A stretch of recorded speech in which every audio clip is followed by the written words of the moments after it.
Puji nama Tuhan. Shalom Bapak Ibu Saudara yang diberkati Tuhan. Shalom. Apa kabar hari ini? Terus semangat. Amin. Ada sukacita di pagi hari ini. Amin. Kita bersyukur kita boleh kembali bersama-sama kita beribadah. Kita percaya Tuhan akan hadir dan melawat kita semua. Amin.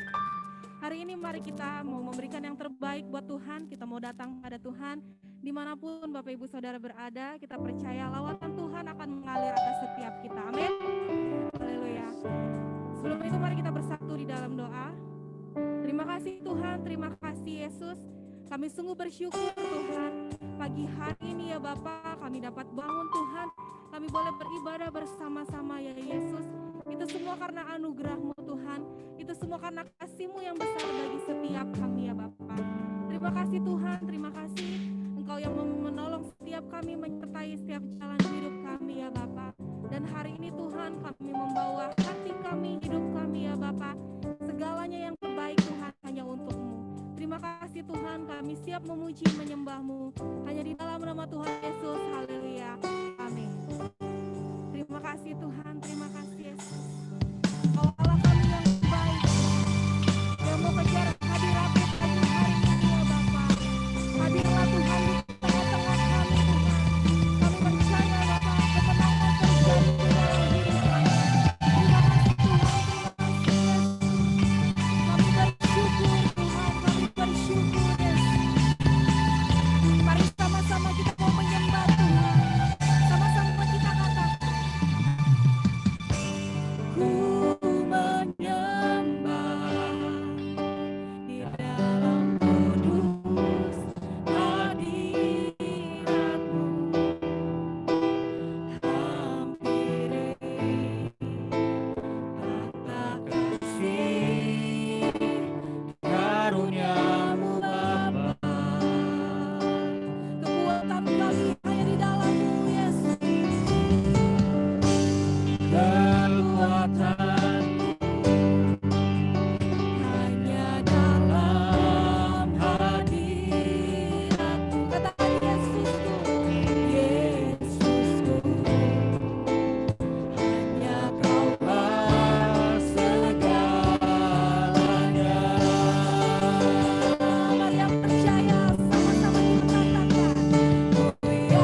percaya Tuhan, kemenangan terjadi dalam hidup kami Tuhan. Kau memulihkan kami Bapa, memulihkan bumi ini Tuhan.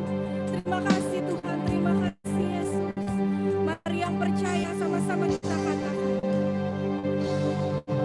Bumi penuh kemuliaan-Nya.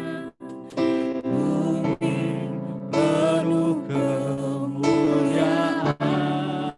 Kami percaya Yesus. Bumi penuh kemuliaan-Nya.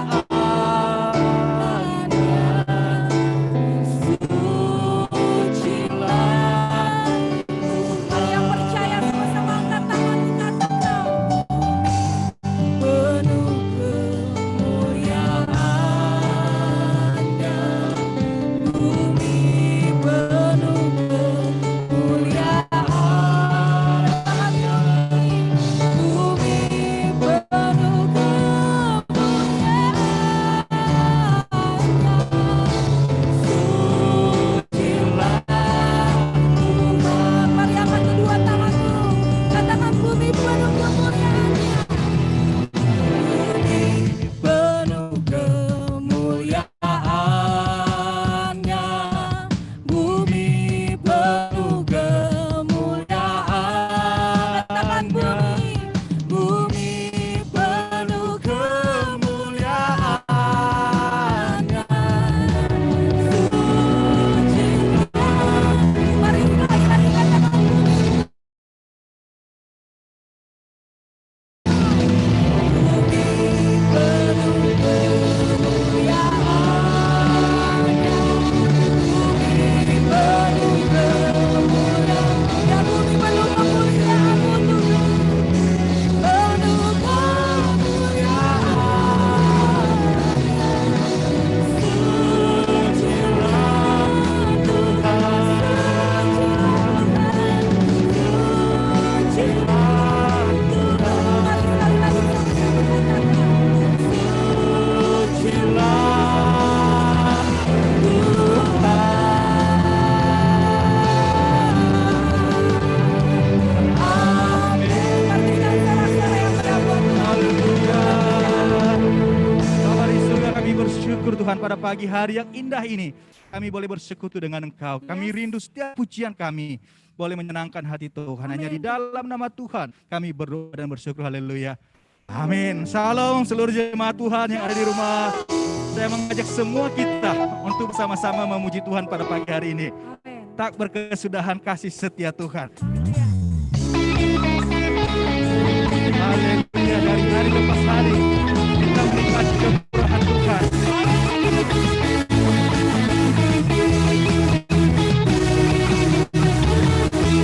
Dari hari ke hari tak pernah kebahagiaan berkat-Mu turun atas hidup.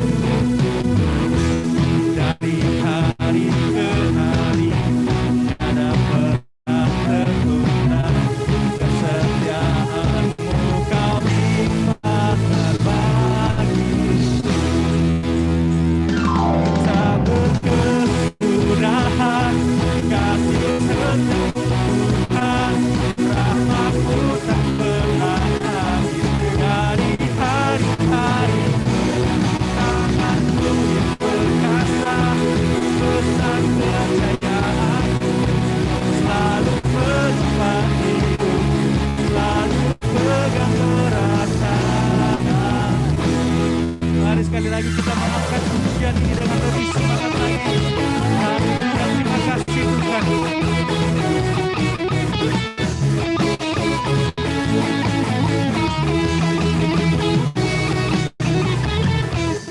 Dari hari ke hari tak pernah terbatalkan berkat-Mu turun atas hidup. Dari hari ke hari tiada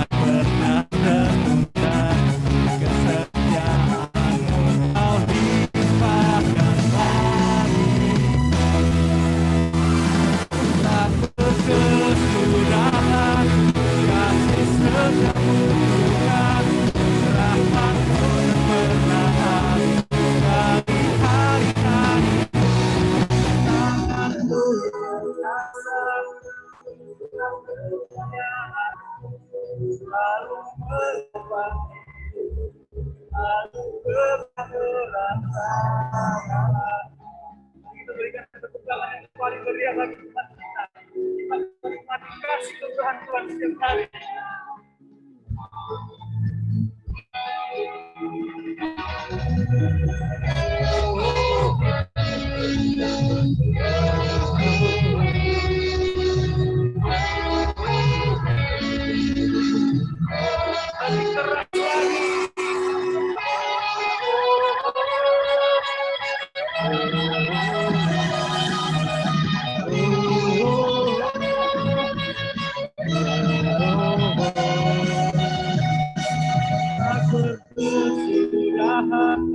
Kasih setiamu Tuhan, rahmat-Mu tak pernah habis. Dari hari-hari akan Ku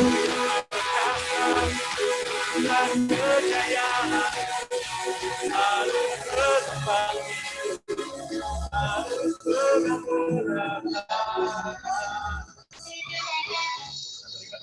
Bagi Tuhan kita yang memegang dan menuntut setiap hidup kita. Haleluya. Terima kasih Tuhan. Haleluya. Sekali lagi Tuhan bagi Tuhan kita.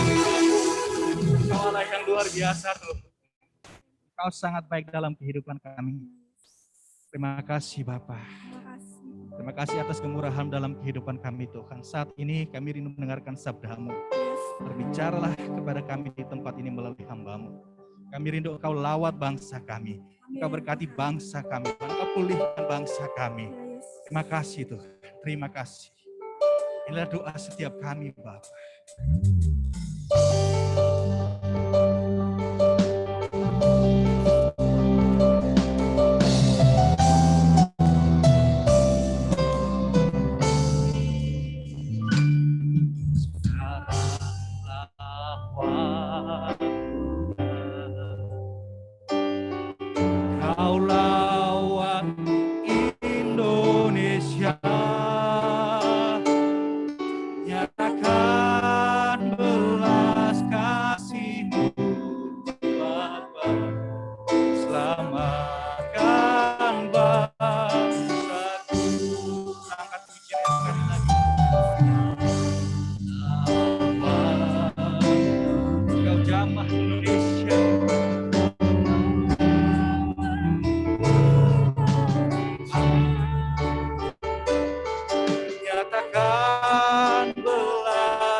Selamatkan bangsa kami.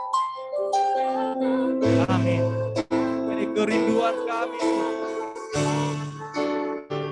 Curahkan Tuhan hujan kuasa-Mu. Selamatkan bangsa-Ku. Mari kita jadikan pujian ini sebagai doa kita kepada Tuhan.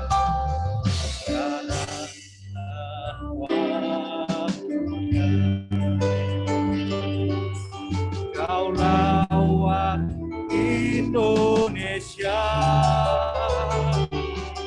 nyatakan belas kasih-Mu, selamatkan bangsa-Ku, curahkan Tuhan hujan keselamatan, curahkan Tuhan hujan keselamatan, curahkan Tuhan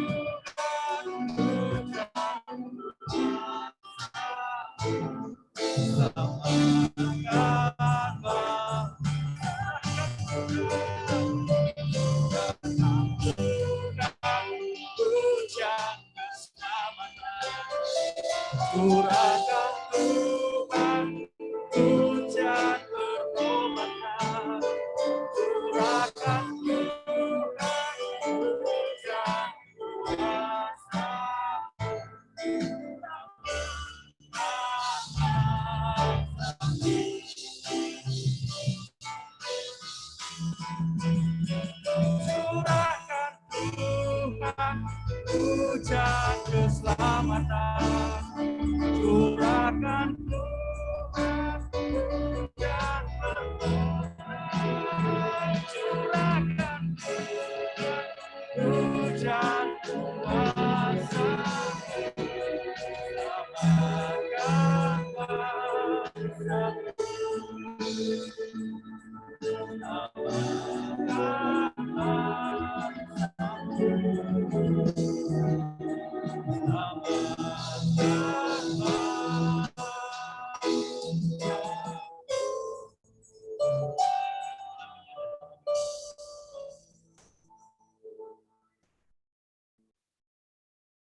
Haleluya, haleluya. Mari kita akan bersama-sama berdoa untuk firman Tuhan pada pagi hari ini. Kita minta supaya Tuhan akan bekerja di tengah-tengah kita dalam pemberitaan firman Tuhan. Kita berdoa biarlah kiranya Roh Kudus akan bekerja di tengah-tengah kita dan kuasanya akan melawat setiap kita pada pagi hari ini. Haleluya, Yesus. Terima kasih Bapa, kami bersyukur Tuhan pada pagi hari ini kami diberikan kesempatan oleh Tuhan untuk kami kembali menikmati hadirat-Mu, kami kembali menikmati lawatan Tuhan dan berdoa dalam nama Yesus kiranya Tuhan akan memberkati pemberitaan firman-Mu hari ini dan setiap jaringan internet yang kami gunakan, semua peralatan, device yang kami pakai, Tuhan akan memberkati sehingga penyampaian firman Tuhan tidak akan terhalang, namun setiap jemaat-Mu, setiap umat Tuhan akan mengalami Tuhan kuasa lawatan daripada kuasa firman Tuhan pada pagi hari ini. Berbicaralah, kami siap mendengarkannya, urapi hamba-Mu, dan biarlah setiap perkataan hamba-Mu akan menjadi berkat bagi setiap jemaat Tuhan yang mendengarkannya. Di dalam nama Tuhan Yesus kami berdoa dan kami sambut kebenaran firman Tuhan. Haleluya, haleluya. Amin, amin. Puji nama Tuhan. Ya, saya ingin memastikan suara saya bisa terdengar dengan baik dan juga gambar saya bisa terlihat kepada saudara. Kalau saudara bisa melihat gambar saya dan mendengar suara saya, bisa kasih jempolnya. Terima kasih. Dan saya senang kalau hari ini saudara bisa membuka kamera saudara karena saya sedang melihat semua wajah-wajah saudara yang sedang konsentrasi untuk mendengarkan firman Tuhan. Ya, karena saya merasa bahwa hari ini berhadapan langsung dengan saudara dan bagi saya ini adalah ibadah yang seperti biasa, seperti ibadah fisik, walaupun rumah kita, maksudnya kita ada di rumah masing-masing. Nah, saya tetap menghadap kepada Tuhan sebagaimana saya seharusnya menghadap kepada Tuhan. Barangkali saudara tidak harus seperti saya, tetapi saya tetap sebelum Tuhan, saya tetap menghadap Tuhan, saya pakai sepatu, saya pakai karena saya merasa bahwa saya harus beribadah menghadap kepada Tuhan, sehingga saya berpakaian seperti saya datang ke gereja, karena hari ini adalah hari ibadah bagi gereja kita. Dan saya percaya bahwa Tuhan senang dengan sikap kita yang selalu menghormati hadirat Tuhan. Ya, baik Bapak Ibu saudara-saudara yang diberkati oleh Tuhan, pagi hari ini saya akan menyampaikan firman Allah dan saya ingin memberikan judul khotbah saya hari ini adalah jadilah kuat dalam menghadapi fenomena akhir zaman. Nanti saya akan beritahukan kepada saudara apa itu fenomena akhir zaman. Nah, mari kita akan melihat dulu satu ayat firman Tuhan, saudara-saudara. Ya, satu ayat kebenaran firman Tuhan, saya ajak saudara untuk melihat di dalam kitab 1 Korintus pasal yang ke-16, ayat yang ke-13 dan ayat yang ke-14. Nah, saya berharap saudara sudah bisa melihatnya. Nah, mari kita akan baca bersama-sama dua ayat ini, 1, 2, 3. Ya, berjaga-jagalah, berdirilah dengan teguh dalam iman, bersikaplah sebagai laki-laki dan tetap kuat. Lakukanlah segala pekerjaanmu dalam kasih. Nah, sekali lagi, berjaga-jagalah, berdirilah dengan teguh dalam iman, bersikaplah sebagai laki-laki dan tetap kuat. Lakukanlah segala pekerjaanmu dalam kasih. Ya, saya meminjam kalimat yang dituliskan oleh Rasul Paulus kepada jemaat yang ada di Korintus ini sebagai tema kita, yaitu jadilah kuat dalam menghadapi fenomena akhir zaman, karena kita sedang berada di dalam akhir zaman dan saudara dan saya sedang menghadapi ada banyak fenomena-fenomena yang sedang terjadi, dan hari ini saya akan mengungkapkan minimal ada 4 fenomena yang sedang terjadi secara besar, dan ke depan saudara akan melihat bahwa apa yang saya sampaikan ini akan terjadi, dan kalau saudara dan saya tidak siap, saudara tidak kuat, saudara tidak berdiri teguh, maka kita akan menjadi pribadi-pribadi yang barangkali saudara kita akan menjadi korban dari fenomena itu. Tapi kalau saudara tetap berdiri kuat, teguh di dalam iman, di dalam Tuhan, maka saudara akan menjadi pribadi-pribadi, menjadi Kristen-Kristen pemenang, yang sampai pada akhirnya Tuhan Yesus datang, saudara siap menyambut kedatangannya. Nah, Tuhan berkata melalui firman-Nya hari ini, berdirilah teguh, ya, jadilah kuat seperti seorang laki-laki, ya, kuat di dalam iman dan tetap lakukan pekerjaanmu dalam kasih. Dan tentu ini tidak bicara mengenai pekerjaan yang kita lakukan, artinya pekerjaan-pekerjaan sekuler. Paulus dalam hal ini berbicara tentang konteks pekerjaan pelayanan. Jadi konteks bagaimana kita harus tetap memberitakan Injil, konteks di mana saudara dan saya harus tetap melayani, tetap mendukung pekerjaan Tuhan, tetap kita berpikir bagaimana kita bisa saling menguatkan satu dengan yang lain. Dari konteks pelayanan, Anda harus terus melakukannya dalam kasih. Kasih kepada siapa? Kasih kepada Tuhan dan kasih kepada jiwa-jiwa. Nah, kekasih-kekasih Tuhan, hari ini saya ingin menunjukkan kepada saudara ada 4 fenomena yang akan kita alami dalam masa pandemi ini dan sekaligus pasca pandemi ke depan. Saudara akan melihat perkara ini akan terjadi, dan karena itu Anda dan saya harus memperhatikan apa yang sebenarnya Tuhan sedang berbicara di dalam kehidupan kita.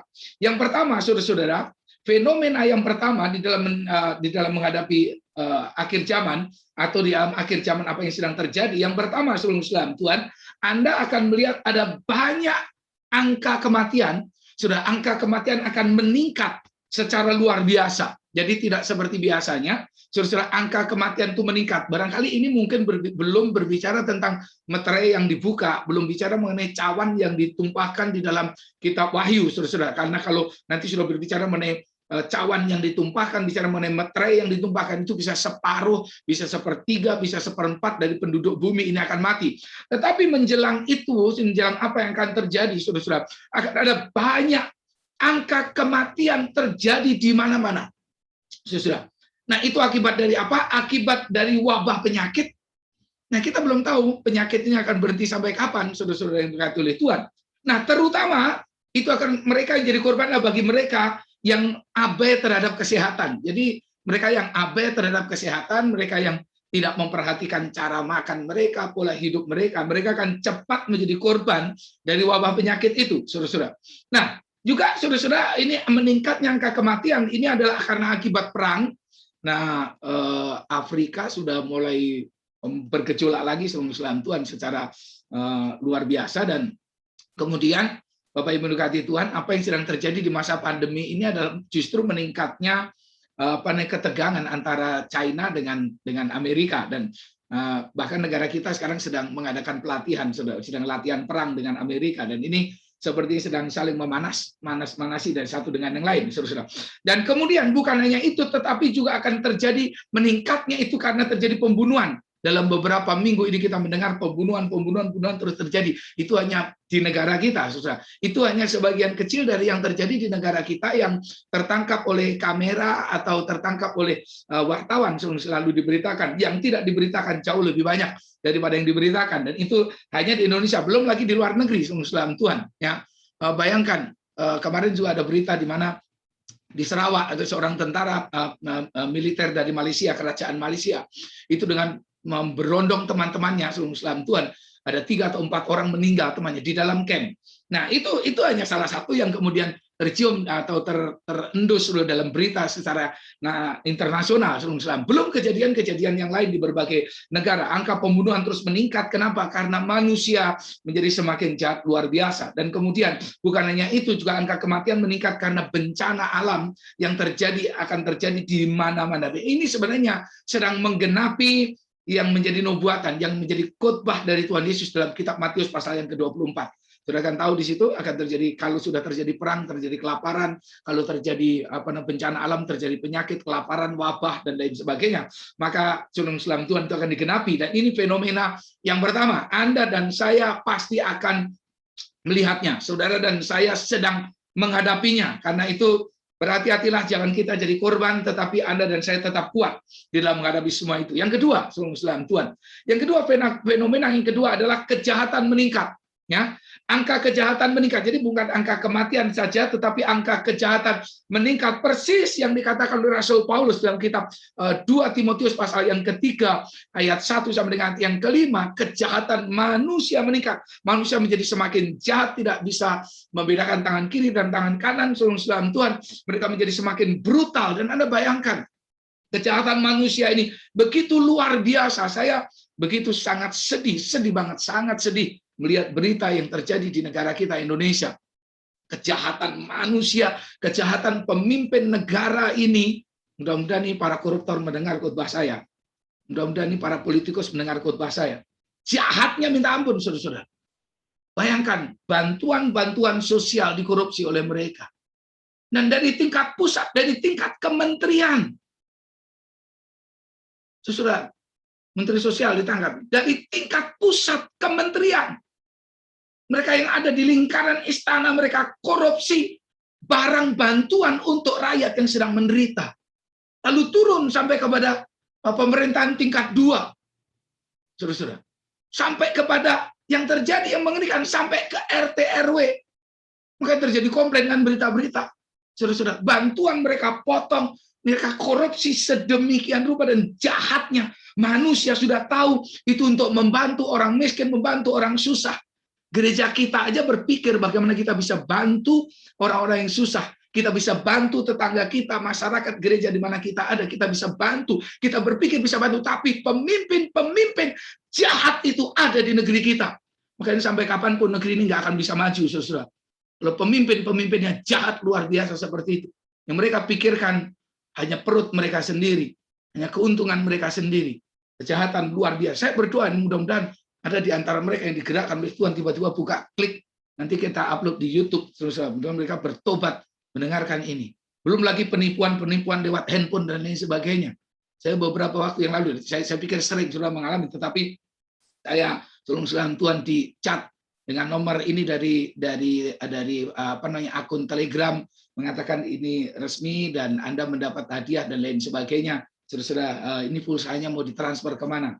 Saya balas, saya kirimkan sudah 2 ayat dari kitab Mazmur. Saya bilang, penipu engkau akan binasa, penipu engkau harus bertobat. Saya ambil di kitab Mazmur. Dia baca saudara Tuhan. Nah, saya pikir itu orang Kristen karena dia baca saudara. Lalu dengan sedikit ketakutan dia tanya, jadi ini pulsanya mau ditransfer kemana saudara? Kejahatan begitu luar biasa. Indonesia merdeka 76 tahun. Tapi karena pemimpinnya korup, pemimpinnya korupsi, mental terjajah. Saudara tahu mental terjajah? 350 tahun Indonesia dijajah oleh Belanda dan beberapa negara yang lain, termasuk Jepang. Membuat mental bangsa ini nggak pernah move on. Saudara. Sehingga kalau mental terjajah itu selama Tuhan, begitu mendapat jabatan, mereka akan menginjak saudaranya.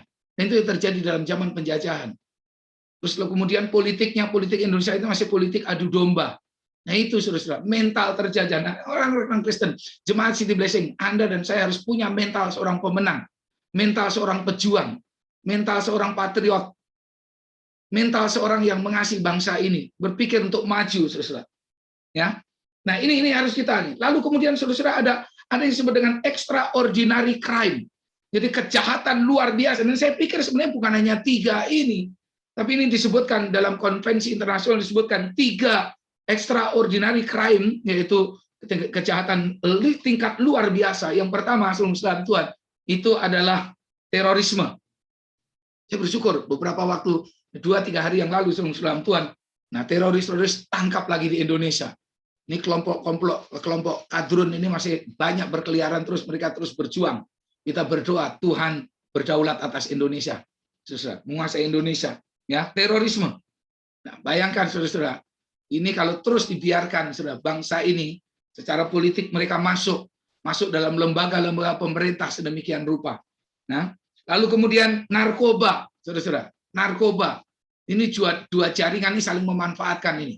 Jadi kalau lagi rame-rame terorisme, semua aparat, semua masyarakat Indonesia sedang fokus kepada terorisme, narkoba bergerak. Kalau narkoba lagi bergerak, lagi tangkap rame-rame, lagi narkoba, badan-badan narkoba digerak, terorisme bergerak. Jadi ini saling memanfaatkan, ya, saling memanfaatkan kesempatannya. Lalu kemudian korupsi tadi, korupsi itu, koruptor itu termasuk dalam extraordinary crime. Jadi ini kejahatan luar biasa. Makanya tadi saya katakan itu manusia jahat sekali, saudara Tuhan. Sudah tahu orang susah, bahkan ada yang meninggal karena tidak bisa beli obat, tidak bisa beli vitamin, masih juga dikorupsi. Persis menggenapi yang dikatakan 2 Timotius pasal 3 ayat 1 sampai dengan ayat yang kelima. Ayat yang 3, fenomena yang ketiga adalah hukuman dan penghakiman atas bangsa-bangsa yang meninggalkan Tuhan. Saudara dengarkan baik-baik ya. Hukuman dan penghakiman atas bangsa-bangsa yang meninggalkan Tuhan dengan maksud untuk mengembalikan iman mereka kepada Juru Selamat, yaitu Tuhan Yesus. Nah, saya mencermati apa yang sedang terjadi, saudara Tuhan. bukan hanya sedang pandemi yang sedang terjadi, tapi akhir-akhir ini saudara kita akan memasuki pancaroba iklim dan Anda akan melihat cuaca ekstrem yang luar biasa. Nah, saya mencermati apa yang terjadi di Timur Tengah, saudara. Tahukah saudara apa yang terjadi dengan negara Turki? Turki ini sedang dilanda di Turki bagian selatan, dilanda kebakaran hutan dalam waktu beberapa minggu, 2-3 minggu terakhir ini secara hebat dan luar biasa. Dan itu dikatakanlah kebakaran terburuk di dunia dalam sejarah, saudara. Kebakaran yang sangat mengerikan, saudara. Ya, puluhan orang menjadi korban. Nah, lalu yang aneh, negara Turki bagian utara dalam beberapa hari ini terjadi banjir besar, saudara, yang membunuh puluhan orang. Dalam berita terakhir dicatat sudah ada 25-27 orang. Nah, mungkin masih bertambah karena banyak yang hilang dan terluka. Sudah Anda perhatikan, Turki, ya, ini negara Muslim. Tapi tahukah Anda bahwa Turki jauh sebelum Muslim lahir, jauh sebelum ada agama Islam di dunia ini, sudah yang muncul tahun 600-an, saudara, Turki adalah negara pusat pemberitaan kekristenan. Kalau Anda tahu, Antioquia adalah saudara-saudara orang Kristen, orang pengikut Yesus pertama kali disebut sebagai Kristen itu adalah di negara Turki, disebut Antioquia. Dan kalau saudara tahu membaca dalam kitab Wahyu, ya, ada surat kepada 7 jemaat, ada kota Efesus dan lain sebagainya, Smyrna dan lain sebagainya, itu adanya di negara Turki. Jadi saudara tahu pusat kekristenan dunia pertama kali bukan di Roma, saudara-saudara, tetapi di Turki. Dan Turki meninggalkan Tuhan. Turki menjadi selang-selang Tuhan, orang Kristen ditekan sedemikian rupa. Dan puji Tuhan baru-baru ini beberapa tahun yang lalu diizinkan gereja dibangun untuk gereja kedua. Tapi saudara tahu bahwa masjid-masjid yang dipakai di sana ornamennya adalah ornamen Kristen. Ada gambar Yesus, gambar Maria, gambar murid-murid di situ semuanya, gambar salib ada di situ dipakai untuk masjid. Karena apa? Karena gereja-gereja pada waktu itu setelah Islam menguasai, setelah terjadi perang salib, Islam menguasai dan gereja-gereja dijadikan masjid. Sampai hari ini, saudara. Dan ini terjadi penghakiman, dan bukan hanya itu, Yunani juga dan beberapa negara yang lain akan melihat fenomena ini di mana Tuhan menghakimi bangsa-bangsa yang dulunya pusat kekristenan dengan maksud supaya mereka kembali kepada Tuhan. Nah, mari kita akan lihat, sudah apakah ini benar-benar menggenapi? Ini menggenapi kitab Mazmur pasal yang ke-22. Kitab Mazmur pasal yang ke-22. Ya, share buat saudara. Kitab Mazmur pasal yang ke-22. Kita akan baca ayat yang ke-27 sampai dengan ayat 31. Kitab Mazmur, ya, pasal yang ke-22, ayat yang ke-27 sampai dengan 31. Ya, demikian firman Tuhan. Ini ya, mulai dari sini. Orang yang rendah hati akan makan dan kenyang. Orang yang mencari Tuhan akan memuji-muji Dia. Biarlah hatimu hidup untuk selamanya.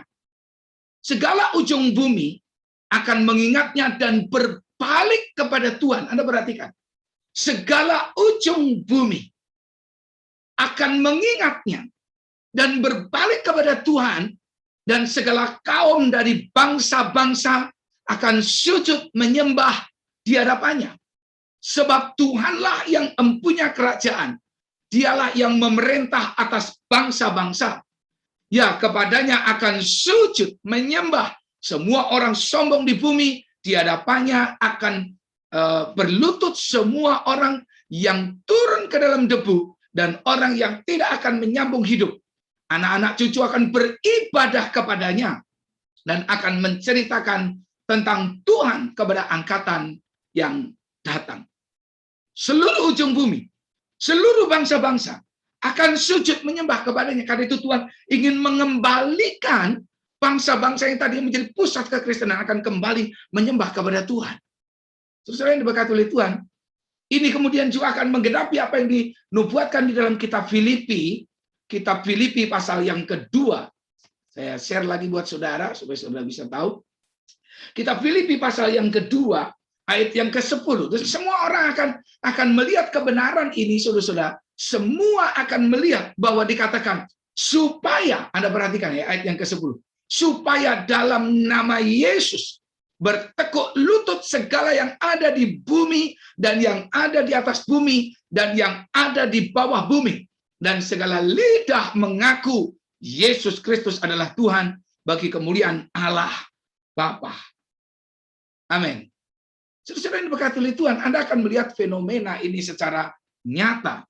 Saudara akan ke depan akan melihat kebenaran ini digenapi, di mana bangsa-bangsa yang tadinya menjadi penyembah Tuhan, bangsa-bangsa yang menjadi pusat penyembahan, di pusat pemberitaan Injil, saudara, mereka akan dihakimi oleh Tuhan, dan dengan maksud supaya mereka kembali kepada Tuhan. Nah, kita nggak perlu, saudara dan saya, menunggu penghakiman dari Tuhan. Mari kita tetap setia saja kepada Tuhan. Tetap setia kepada Tuhan. Kita berbalik kepada Tuhan. Kita tinggal menunggu nubuatan dalam kitab Yesaya tentang bangsa kita Indonesia, bahwa pulau-pulau akan datang menyembah kepada Tuhan. Pulau-pulau akan sujud menyembah kepada Tuhan. Dan satu-satunya, atau mungkin ya satu-satunya, ini maksudnya nomor satu, satu-satunya negara berkepulauan terbesar di dunia adalah Indonesia. Lebih dari 17.000 Tuhan pulau. Ya. Kepulauan yang kedua, negara kepulauan yang kedua yang terbesar adalah Filipina, saudara. Tapi Filipina masih jauh pulaunya di bawah kita. Dan ini adalah sebuah kemenangan, saudara. Anda dan saya akan melihat bagaimana Tuhan akan mencurahkan penghakiman. Dan ini suatu fenomena yang aneh yang terjadi di Turki. Di bagian selatan terjadi kebakaran yang luar biasa yang belum padam sampai hari ini. Lalu di bagian utara Turki terjadi banjir bandang yang besar. Aneh kan? Yang selatan dihukum dengan api, yang di utara dihukum dengan air bah. Tuhan mau supaya Turki ini, yang dulu disebut Antioquia, pusat di mana Injil diberitakan, akan dikembalikan kepada Tuhan. Yang keempat, saudara Tuhan, fenomena yang keempat, saudara dan saya akan melihat, saudara-saudara, bahwa hujan akhir, akan terjadi hujan akhir. Nah, tentu ketika saya berbicara, Alkitab berbicara tentang hujan akhir, ini bukan bicara tentang hujan secara fisik. Bicara tentang hujan akhir. Kalau bicara tentang hujan awal dan hujan akhir, itu adalah bicara tentang begitu lebatnya hujan itu. Sebagai hujan penutup dari satu musim, adalah hujan yang sangat lebat, yang sangat luar biasa, dan membawa berkat yang luar biasa. Dan saudara-saudara berkati Tuhan, akan terjadi dalam fenomena yang keempat adalah akan terjadi hujan akhir, dan ini berbicara mengenai 3 atau 4 hal. Saya suka menggabungkan, makanya saya sebut 3, tetapi saudara boleh menyebutnya 4. Ini bicara tentang 4 hal di dalam kehidupan kekristenan kita. Bicara tentang akhir zaman, saudara-saudara. Ya, bicara tentang akhir zaman. Yaitu bicara yang pertama, bicara tentang pertobatan. Akan terjadi pertobatan besar-besaran. Akan terjadi penuaian besar-besaran. Akan terjadi di mana bangsa-bangsa berbalik, bertobat kepada Tuhan. Yang kedua, terjadi pencurahan Roh Kudus yang sudah terjadi di hari Pentakosta 2000 tahun yang lalu. Dan Alkitab berkata, akan semakin besar hadirat Roh Kudus. Pekerjaan Roh Kudus akan semakin besar, semakin dahsyat. Dan Anda bisa membaca itu adalah sebagai nubuatan dari kitab Yoel pasal yang kedua, ayat 23-32.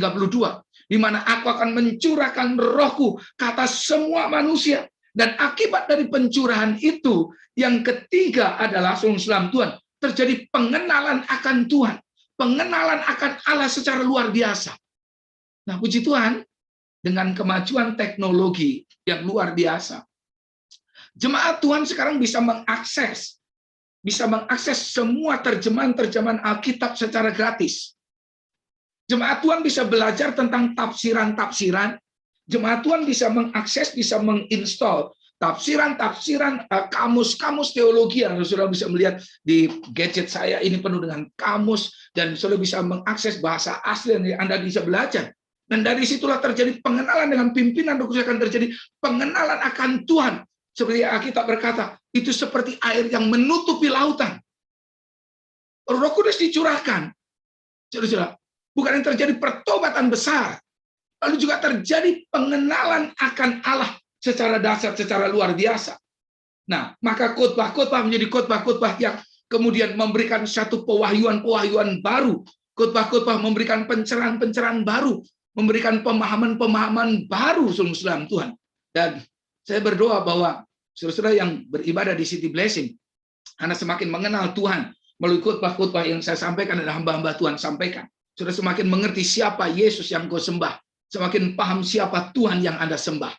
Kekasih-kekasih Tuhan, ya, itu fenomena yang keempat dan yang paling terakhir itu adalah bicara tentang pemulihan segala sesuatu. Ketika hujan akhir dicurahkan, sudah akan terjadi pertobatan, terjadi Roh Kudus bekerja dengan semakin dahsyat.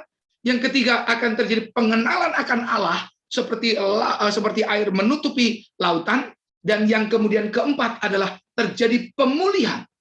Akan terjadi pemulihan secara luar biasa. Mari kita lihat dalam kitab Kisah Para Rasul pasal yang ketiga ayat 19.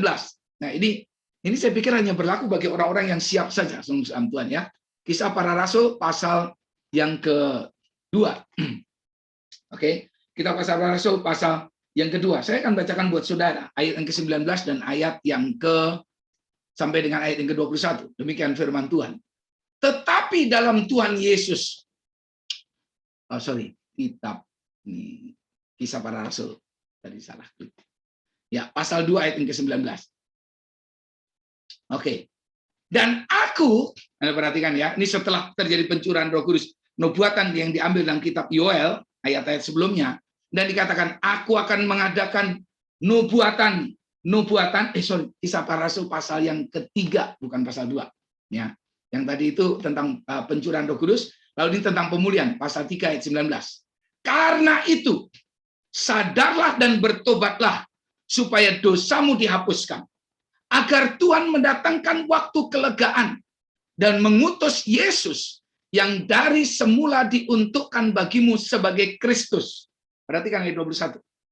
Kristus itu harus tinggal di surga sampai waktu pemulihan segala sesuatu, seperti yang difirmankan Allah dengan perantaraan nabi-nabinya yang kudus di zaman dahulu. Nah, ini khotbah yang disampaikan oleh Rasul Petrus, Tuhan, disampaikan oleh Rasul Petrus ketika berbicara tentang khotbah akhir zaman. Dia berbicara tentang ini, dan dalam pimpinan Roh Kudus mengatakan Kristus itu harus tinggal di surga setelah dia disalibkan, bangkit dari kematian, dia naik ke surga, dan dikatakan Kristus harus tinggal di surga sampai waktu pemulihan segala sesuatu, seperti yang difirmankan Allah dengan perantara nabi-nabinya yang kudus di akhir zaman.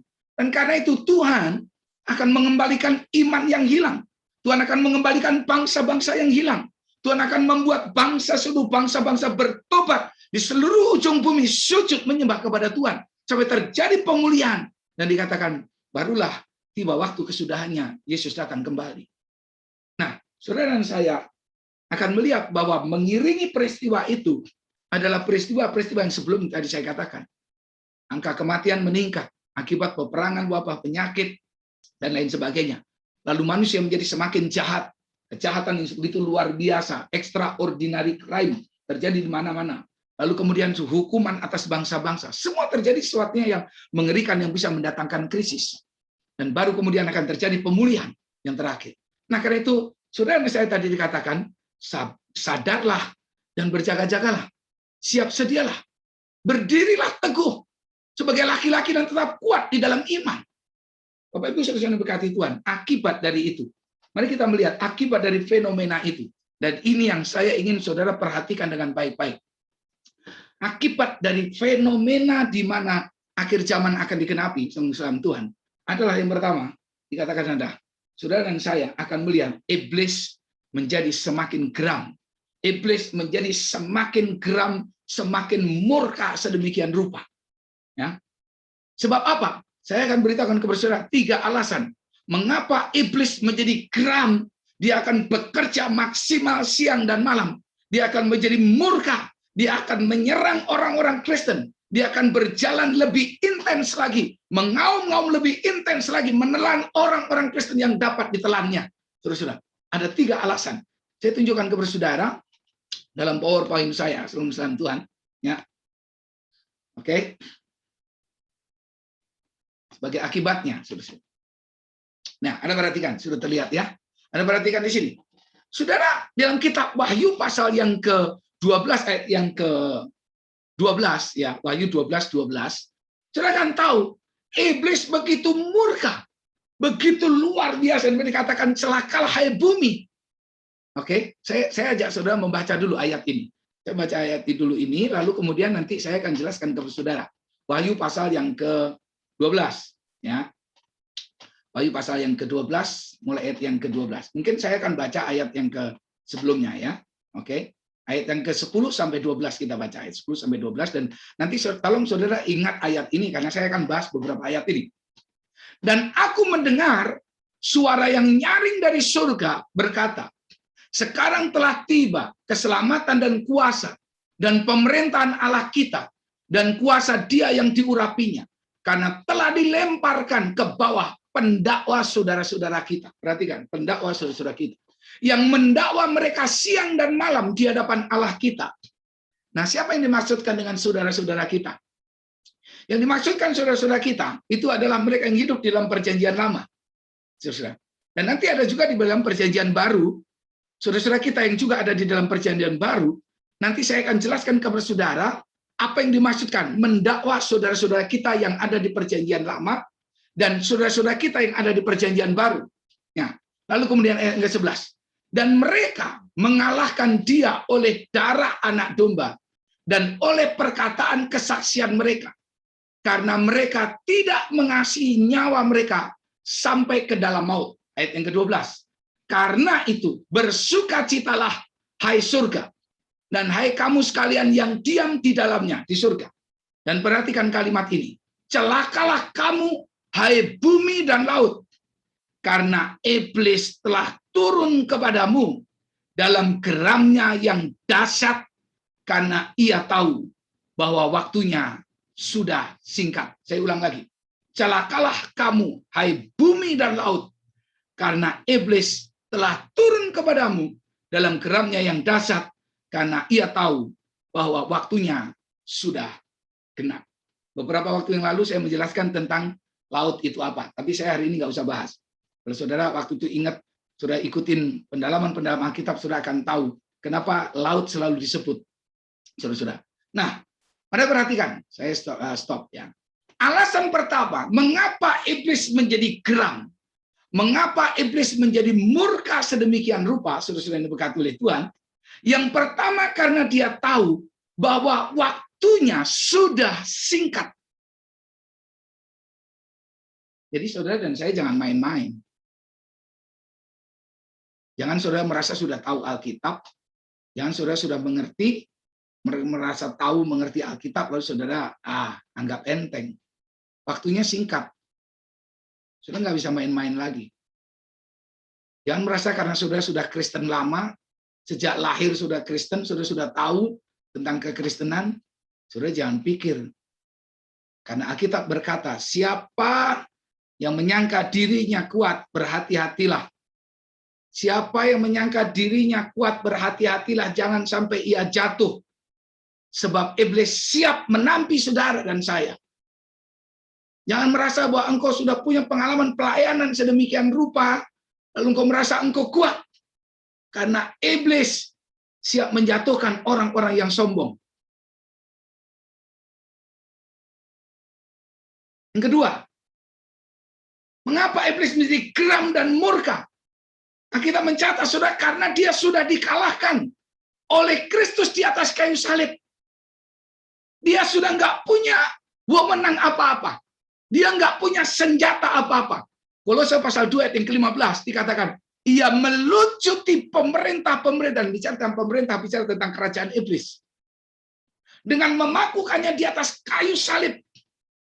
Dia menang di atas kayu salib, dipakukan itu. Kejadian 3 ayat 15 dikatakan, ia meremukkan kepala dari ular itu, dari naga itu. Saudara-saudara. Mazmur 74 ayat yang ke-14. Dia meremukkan kepala Lewiatan. Nah, kalau saudara pernah mengikuti pelajaran yang saya sampaikan, saudara pasti akan tahu tuh Lewiatan itu apa. Makanya tadi ada hubungannya dengan laut. Saudara. Dia remukkan kepalanya. Saudara yang berkata oleh Tuhan, iblis sudah nggak punya apa-apa. Dia nggak bisa melakukan apapun, maka dia katakan dia mengaum seperti singa yang berjalan keliling, mengaum mencari orang yang dapat ditelannya. Kenapa? Karena Anda kalau hidup dalam kasih karunia, Anda hidup dalam keselamatan dalam Kristus, nggak mungkin iblis bisa menelan saudara. Dia hanya bisa menakut-nakutin. Dia udah nggak punya kuasa lagi atas hidup saudara dan saya. Tapi orang Kristen yang asal-asalan, Orang Kristen yang belum tentu diselamatkan, maksudnya orang Kristen yang belum menerima keselamatan, jadi masih Kristennya asal-asalan, Kristen yang hanya KTP, saudara gampang sekali saudara ditelan oleh iblis. Yang ketiga, alasan mengapa saudara iblis menjadi geram dan murka. Berapa pengkhotbah mengatakan iblis kerja lembur. Saya tidak tahu dia. Ya, ini pengkhotbah pendeta mengatakan iblis kerja lembur. Dia geram, dia murka, dia datangkan malapetaka, dia datangkan persoalan demi persoalan. Yang ketiga alasannya karena dia sudah tidak punya akses lagi ke surga. Lebih tepatnya, dia nggak punya lagi akses untuk menghadap Tuhan di hadiratnya. Kalau Anda membaca dalam Perjanjian Lama, Anda akan tahu iblis bisa datang menghadap kepada Tuhan. Iblis bisa datang menghadap kepada Tuhan. Dalam kitab Wahyu dikatakan iblis menghadap Tuhan bersama dengan anak-anak Tuhan, bersama dengan para malaikat. Menghadap Tuhan, bisa lapor, mendakwa, menuduh saudara dan saya. Itu tadi dalam Perjanjian Lama. Tadi yang saya katakan, saudara-saudara kita di Perjanjian Lama, mereka bisa dituntut di hadapan Tuhan. Dan Anda perhatikan, dalam batas tertentu, iblis diberikan kewenangan oleh Tuhan. Oke, sekarang dia ada dalam kuasamu, kata Tuhan kepada iblis. Ketika dia menuntut tentang Ayub, dia ada dalam kuasamu, hanya sayangkan nyawanya. Hari ini iblis tidak punya lagi akses seperti itu. Karena sejak dia dikalahkan di atas kayu salib, iblis tidak bisa lagi menghadap hadirat Tuhan. Secara total, dia sudah terputus, dia menjadi musuh yang siap akan dihukum untuk selama-lamanya. Jadi dia nggak punya akses lagi, makanya dia menjadi geram, dia menjadi marah. Anda perhatikan, bandingkan antara Perjanjian Lama, Old Covenant, Perjanjian Lama, iblis bisa menuntut dan diberi kekuasaan sampai batas tertentu. Tapi dalam New Covenant, dalam Perjanjian Baru, tidak ada kuasa yang diberikan untuk menguasai hidup kita. Tidak ada kuasa yang diberikan kepada iblis, nggak ada lagi. Karena itu, dia hanya bisa mendakwa kita, menuduh kita, saudara. Tapi dia nggak bisa menguasai kita lagi. Ya, paling dia ingatkan saudara. Ya, engkau adalah orang yang nggak layak dan lain sebagainya. Nah, kekasih-kekasih Tuhan, bedanya begini. Kalau suara itu muncul dalam hati saudara, mengatakan, engkau punya masa lalu, engkau pernah jatuh, engkau pernah jahat di mata Tuhan, lalu membuat engkau menjadi semakin tidak layak, Nah, itu biasanya itu dakwaan dari iblis. Itu dakwaan dari iblis. Tapi kalau engkau dengar suara, engkau punya masa lalu, engkau pernah jahat, engkau pernah nggak layak, engkau pernah memberontak kepada Tuhan, hidup nggak benar dan lain sebagainya. Lalu kemudian suara itu menuntut Anda masuk dalam pertobatan, Anda tinggalkan itu bertobat. Engkau benar-benar bertobat, tinggalkan semua masa lalumu. Saudara, itu suara Roh Kudus yang disebut dengan conviction, meyakinkan hati saudara, mengingatkan saudara, dan saudara bertobat kepada Tuhan. Nah, Anda harus jeli dalam hal ini, harus melihat ini. Nah, sekarang kita melihat ini. Akibat dari fenomena-fenomena itu, iblis menjadi geram, menjadi murka sedemikian rupa. Karena yang pertama, dia tahu waktunya sudah singkat. Jadi, Anda dan saya tidak boleh main-main. Yang kedua, dia sudah dikalahkan oleh Kristus di atas kayu salib. Dia remukkan kepalanya. Jadi dia udah nggak punya kuasa apa-apa. Yang ketiga, dia sudah tidak mendapatkan akses lagi di surga. Atau lebih tepatnya, dia nggak bisa lagi datang menghadap hadirat Tuhan. Dalam kitab Wahyu, pasal 12 ayat 8 dan 9. Saya bacakan ini buat saudara. Ya, kitab Wahyu pasal yang ke-12 ayat 8 dan 9. Ini ayat sebelumnya. Tetapi mereka tidak dapat bertahan. Mereka tidak mendapat tempat lagi di surga. Anda perhatikan ya. Tidak mendapat tempat lagi di surga. Saya baca ayat yang ke-7 supaya saya nggak bingung. Maka timbullah peperangan di surga, Mikael dan malaikat-malaikatnya berperang melawan naga itu, dan naga itu dibantu oleh malaikat-malaikatnya.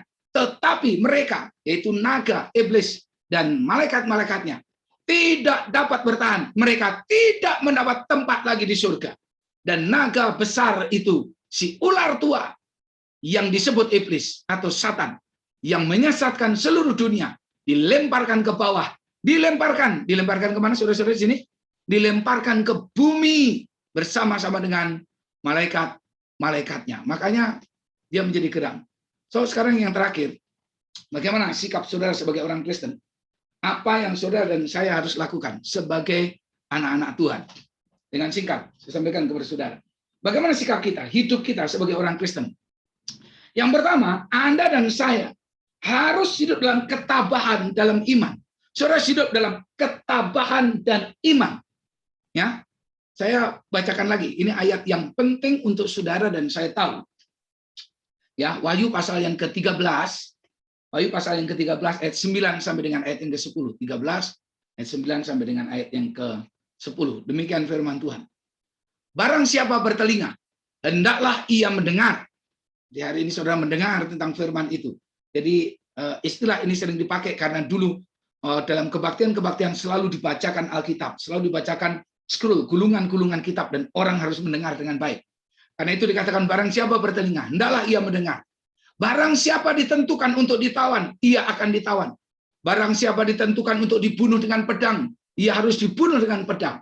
Dan aku melihat seekor binatang lain keluar dari dalam bumi, dan bertanduk dua sama seperti anak domba, dan ia berbicara seperti seekor naga.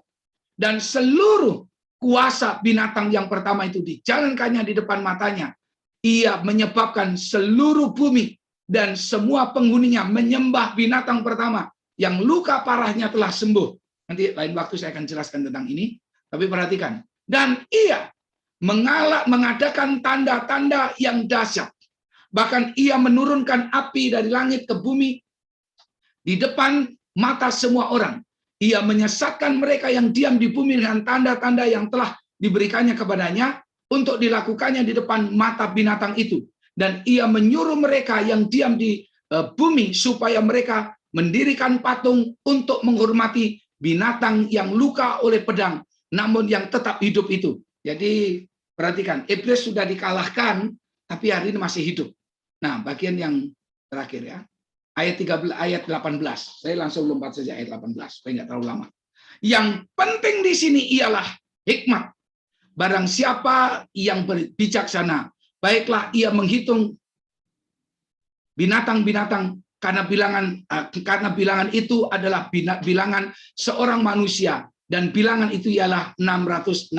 Nanti lain waktu saya akan jelaskan tentang ini, saudara-saudara yang diberkati oleh Tuhan. Tetapi saya ingin sampaikan kepada saudara, ya, apa yang dikatakan oleh firman Tuhan, saudara-saudara, ayat yang ke-10. Saya coba akan tunjukkan kepada saudara, ya. Saya stop dulu share screen saya. Saya akan tunjukkan satu ayat kepada saudara sebentar. Saya ya. Wahyu 3 ayat yang ke-10 tadi. Saya tadi lupa menekankan ini. Wahyu 3 ayat yang ke-10. Ya, Wahyu 13, sorry. Wahyu 13 ayat yang ke-10 saya lupa menekankan di sini. Ayat yang ke-10. Wahyu pasal 13, Wahyu 13 ayat yang ke-10. Kenapa berbeda ya? Nah, ayat 10 mana?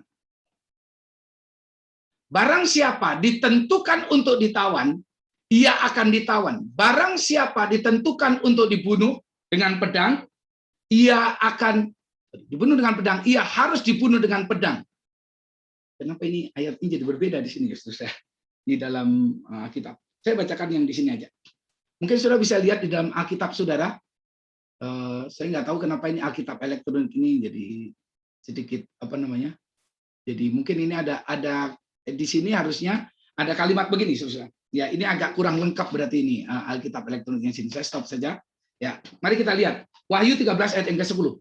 Barang siapa ditentukan untuk ditawan, ia akan ditawan. Barang siapa ditentukan untuk dibunuh dengan pedang, ia harus dibunuh dengan pedang. Yang penting di sini ialah ketabahan dan iman orang-orang kudus. Saudara boleh lihat ya di dalam Alkitab saudara. Saya cari lagi. Yang penting di sini, Wahyu 13 ayat 10 bagian B, yang penting di sini ialah ketabahan dan iman orang-orang kudus. Nah, tadi di dalam Alkitab elektronik yang di komputer saya rupanya tidak muncul kata itu. Mungkin ada kesalahan penulisan di situ. Ya, tapi jelas dikatakan yang penting di sini ialah ketabahan dan iman orang-orang kudus. Ini sikap yang pertama yang harus kita ambil. Saudara dan saya harus hidup dalam ketabahan. Saudara dan saya harus tabah di dalam menghadapi semua yang terjadi, fenomena yang sedang terjadi. Ya, ketabahan itu berarti, Anda perhatikan di slide yang saya tunjukkan kepada saudara, ya, dari kata hupomene itu berarti bicara tentang daya tahan, bicara tentang keteguhan, bicara tentang sabar dalam bertahan, sabar dalam menunggu, di dalam ketekunan, seperti seorang pria yang tidak menyimpang dari tujuan yang semula. Jadi dia bertahan dalam tujuan itu, saudara-saudara. Lalu kemudian iman, bicara tentang iman. Jadi Anda harus hidup dalam ketabahan dan iman. Dan bicara tentang iman, itu tidak bicara mengenai iman yang menghasilkan berkat, nggak bicara tentang iman yang mendatangkan mukjizat, bukan. Tapi ini bicara tentang keyakinan yang kuat akan kebenaran bahwa Tuhan itu adalah Sang Pencipta. Dia berkuasa dan berdaulat. Dia adalah penguasa tunggal atas kehidupan ini. Dan yang kedua, itu bicara tentang keyakinan yang kuat akan kebenaran bahwa Yesus Kristus adalah Tuhan dan Mesias atau Juru Selamat yang di dalamnya kita beroleh keselamatan. Di luar Dia tidak ada keselamatan. Nah, saudara, iman inilah yang dalam kitab Wahyu dimaksudkan. Iman inilah yang diperlukan untuk menghadapi fenomena akhir zaman. Saudara-saudara yang dikasihi Tuhan. Dan ketika kita bicara iman, yang pertama bicara tentang keyakinan, tapi juga bicara tentang kesetiaan dan kesalehan, sekalipun dalam penderitaan dan pencobaan yang besar. Yang kedua, sikap yang kedua, saudara dan saya agak cepat sini ya. Yang kedua, beritakanlah kesaksianmu. Ya, kita tadi dikatakan ia mengalahkan dengan kesaksian mereka. Mengalahkan iblis dengan darah anak domba dan dengan kesaksian mereka. Karena itu yang kedua, Anda dan saya harus terus beritakan kesaksian ini. Dan bicara tentang kesaksian ini bukan bicara tentang kesaksian umum, bukan bicara mengenai hidup kita ini jadi berkat. Enggak bicara tentang itu. Dalam kitab Wahyu bicara dengan perkataan kesaksian. Kalau Anda baca dalam kitab Wahyu pasal 12 ayat yang 12 dikatakan, ia mengalahkannya dengan perkataan kesaksian. Ya, ayat 10 sampai 12. Perkataan kesaksian. Berarti Anda dan saya harus berani membuka mulut. Beritakan tentang kesaksian. Sampaikan bahwa Yesus Kristus adalah Tuhan dan Juru Selamat. Sampaikan dengan berani. Nah, kalau saudara-saudara takut mungkin buka mulut dan lain sebagainya, saudara tulis aja di status saudara. Gunakan media sosial saudara. Sampaikan Yesus adalah Tuhan. Nah, ada dua rahasia. Bagaimana Anda dan saya bisa jadi saksi. Ya, bagaimana Anda dan saya bisa jadi saksi. Yang pertama, Anda harus yakin Anda sudah diselamatkan. Dan menghidupi keselamatan itu, atau hidup kekal itu setiap hari. Karena kalau Anda belum diselamatkan, Anda nggak bisa bersaksi. Bagaimana mau bersaksi? Bagaimana mau buka mulut? Bagaimana mau menceritakan tentang keselamatan dalam Kristus? Anda aja belum diselamatkan. Yang kedua, Anda harus mengalami baptisan dan kepenuhan Roh Kudus. Kisah Para Rasul 1 ayat 8, bukan 80 itu ya. Kisah Para Rasul 1 ayat yang ke-8, saudara-saudara. Ya, itu kita hanya bisa jadi saksi ketika Roh Kudus menguasai hidup kita, memenuhi kita, membaptis kita. Sehingga kamu menjadi saksiku, Yerusalem, Yudea, Samaria, sampai ke ujung bumi. Dan yang ketiga, Anda dan saya bisa menjadi saksi Tuhan kalau Anda dan saya telah mempersembahkan hidupmu sepenuhnya kepada Kristus. Dan inilah ketika Anda sampai pada tahap ini yang sebenarnya, Anda tidak menyayangkan lagi nyawa Anda dalam Tuhan. Iblis nggak bisa mengalahkan saudara. Kenapa? Karena iblis tidak mungkin bisa mengalahkan orang yang berani menyerahkan nyawanya kepada Kristus. Karena yang paling berharga dalam hidup, milik paling berharga, milik terakhir yang paling berharga dalam hidupnya adalah nyawa kita. Kalau nyawa kita sudah menjadi milik Kristus, nggak ada lagi yang bisa diambil oleh iblis dari kita. Ayub diambil harta bendanya. Ayub diambil keluarganya.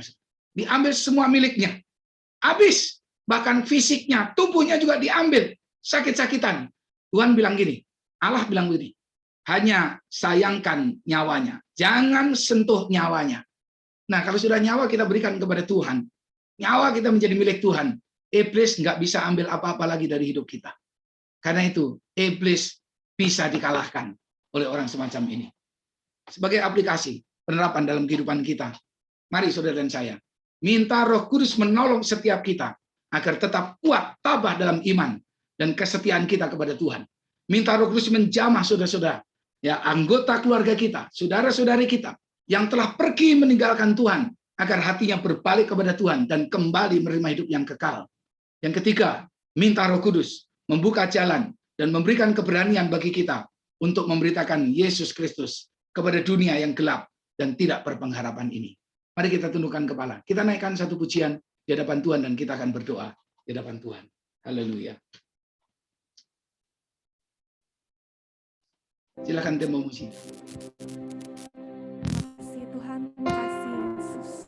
Oh Tuhan yang menolong setiap kami Bapa. Terima kasih Tuhan.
Saya ingin berdoa buat saudara yang hari ini sudah mau meresponi firman Tuhan.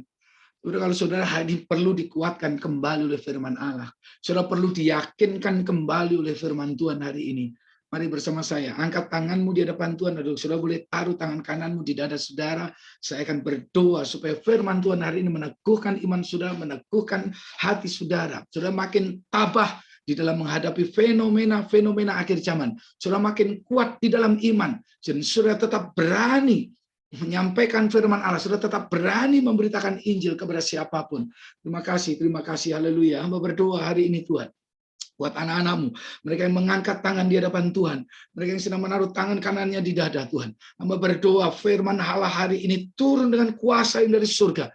Firman Allah turun dengan kuasa yang atas hidup mereka, meneguhkan mereka, menguatkan hati mereka ya Tuhan, menolong mereka hidup berkemenangan sampai pada akhirnya di mana Tuhan datang, kami diberikan kekuatan, kami tabah, kami kuat, kami berdiri teguh, kami bersama dengan Roh Kudus dikuatkan, dan kami berdoa saudara-saudara kami yang sudah hilang, saudara-saudara kami sudah meninggalkan Tuhan, kiranya Tuhan akan kembalikan hati mereka, Roh Kudus jamah kepada mereka ya Tuhan, berikan kepada kami keberanian untuk kami terus memberitakan firman-Mu ya Tuhan. Ini kami tahu waktunya sudah singkat, kami tahu Tuhan sudah di ambang pintu, kami ingin semakin sungguh-sungguh, kami ingin berdiri teguh kuat di dalam Tuhan, kami akan terus melayani Tuhan dengan sungguh-sungguh. Tuhan berkati semua umat-Mu hari ini, teguhkan mereka Tuhan, yang sakit disembuhkan, yang lemah diberikan kekuatan baru, yang dalam pencobaan diberikan kemenangan oleh kuasa firman Bapa. Genapi setiap janji-Mu dalam kehidupan kami, di dalam nama Tuhan Yesus. Haleluya,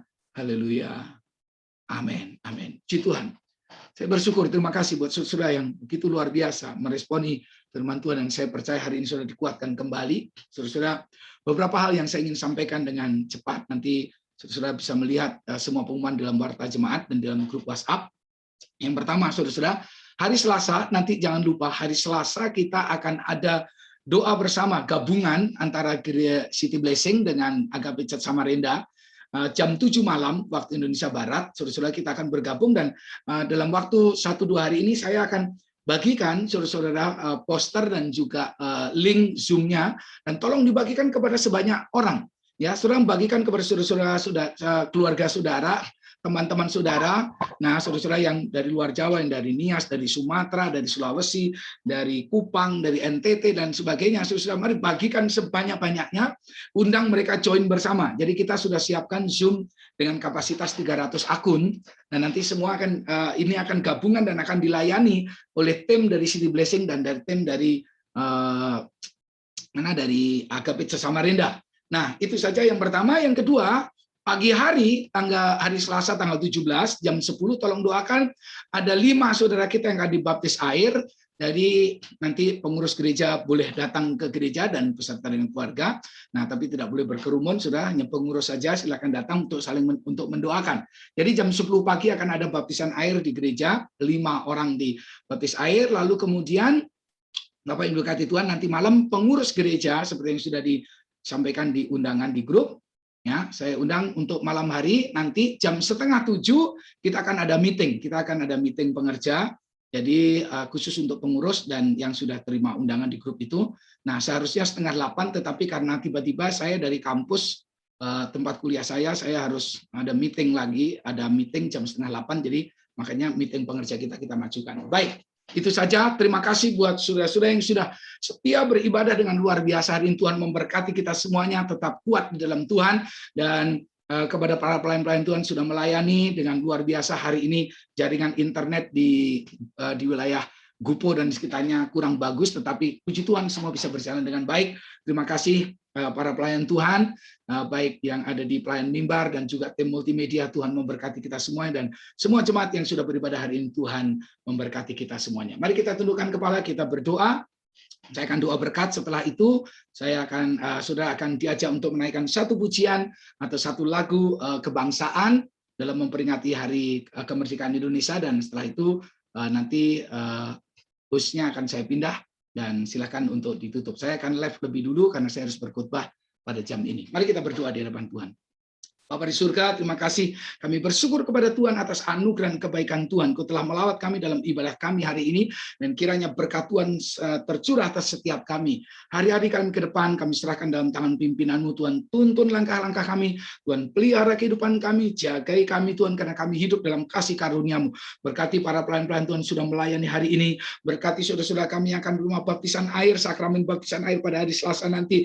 Juga ibadah doa bersama yang akan kami laksanakan pada hari Selasa nanti dalam memperingati Hari Kemerdekaan Bangsa Indonesia. Tuhan, kiranya tolong kami Semua akan berjalan dengan baik dalam kemudahan berkat Tuhan. Hari ini hamba berdoa, biarlah kiranya, mari angkat kedua tangan saudara kepada Tuhan, dan biarlah kiranya damai sejahtera dari Allah Bapa di surga, cinta kasih dan kemurahan dari Tuhan kita Yesus Kristus, serta persekutuan dan kekuatan ilahi yang datang dari Allah Roh Kudus, menyertai kehidupan saudara, menyertai keluarga saudara, menyertai kesehatan saudara, menyertai dan memberkati pekerjaanmu, bisnismu, usahamu, sekolah kuliahmu, memberkati hari-harimu, masa depanmu, dan semua yang kau kerjakan dengan takut dan gentar akan Tuhan, Tuhan membuatnya berhasil. Berkat Tuhan turun atas hidupmu mulai hari ini sampai selama-lamanya. Semua yang sudah diberkati dengan iman kita berkata, amin. Selamat hari Minggu, Tuhan Yesus memberkati kita semuanya. Shalom, saya serahkan kepada